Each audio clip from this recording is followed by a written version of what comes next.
Hello, everyone, and welcome back to the Patreon podcast. This week I wanted to talk about just sitting down and doing the thing, which is something that I have to come to terms with very frequently.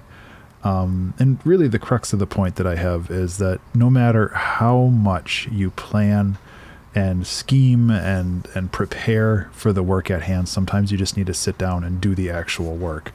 I've had a lot of examples of this recently. Most notably, I got like a bandsaw for Christmas, and I haven't been putting it together because, for one, it's been cold out, but now that it's nice outside, I've just been lazy pretty much, or I've been wrapped up with other projects. I haven't been lazy, but I've been wrapped up with so many other things that I just haven't been able to get out there and put it together. And the same thing with like cleaning up the patio and making things a little bit more summer ready for the house. And I've just been kind of putting that stuff off because I wanted to plan more and I wanted to make sure I spent my time wisely. But at some point I was just, what I talked about it in a prior episode. Like, I think it was productive procrastination, where I was just like, I was over planning because I didn't want to do the thing. And sometimes I realize that you just have to go and do the thing. You have to go get it done, and then it'll be over with. And I do the same thing at work a lot too, at my day job, where I juggle, a half dozen or, 10 things. And some of the lower priority stuff gets pushed off and pushed off and pushed off. And eventually it becomes a high priority thing. It's just like, I probably spent 2 or 3 hours not doing the thing when really it would have taken like 10 seconds to do or 10 minutes to do. And I just need to get into that mindset where it's just, if it's something that you can do fairly quickly, then just do it. And some of the hesitation, actually, this is a good point. Some of the hesitation I have with my work stuff is because we're trying out a bunch of new systems, and I don't know if what I'm doing is the correct way to do it. But if you just go and do it and do the thing, you will get feedback whether or not what you did was successful or not, and how to improve that process in the future. So like, even if you do the thing and it doesn't work right, you'll at least gather some information on how to do it better in the future and how to correct yourself and streamline that process. And I'm also struggling with this whole thing right now relating to my game development. I've been kind of stuck on Raise the Dead for Fun and Profit because there's just a lot of little fiddly things that I need to do, and I don't want to do any of them. But I'm also kind of dedicating myself to only work on one game project at a time, because otherwise I will never finish anything. So my goal is to get Raise the Dead for Fun and Profit to a place where it is essentially a demo, like it's presentable. So it has like a quick tutorial. You can play through the game. You can see kind of how things fit together.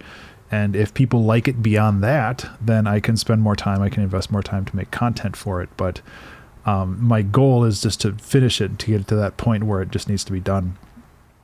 And that involves a lot of just sitting down and doing the thing. And I don't want to. So it's kind of a struggle for me. But I need to just sit down and do it. And I think the best way in that regard, where like with my day job, my hesitation comes from not really knowing if I'm doing things correctly. The best way to approach this kind of paralysis when it comes to stuff you know how to do is to break it down into small enough chunks to where they are like 5-minute projects or 10-minute projects, and you can just kind of chip away at it until it's all done. Now, this does have the problem where you're just doing active procrastination again, because you're breaking this process down into so many small, minute details that like you're spending hours doing something that probably would take, an hour to do. But I think that working with yourself and overcoming these kind of mental blocks is also very, very valuable.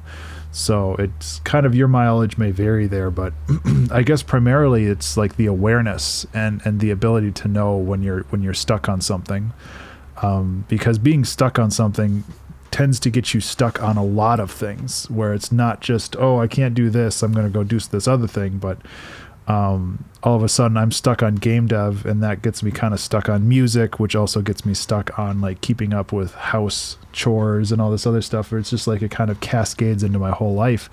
And it's important to make sure that everything that you have is in flow, and to kind of triage those times when stuff is out of flow like this. So yeah, I think that's it. I really need to get better at kind of handling this stuff for my own sake. Like I get so hyper focused on particular projects, like Raise the Dead I was working on for like 2 months straight, and then I hit a roadblock and I was just like, oh, I don't want to do this anymore. And it's just like, well, no, you just gotta keep poking at it until you get through this.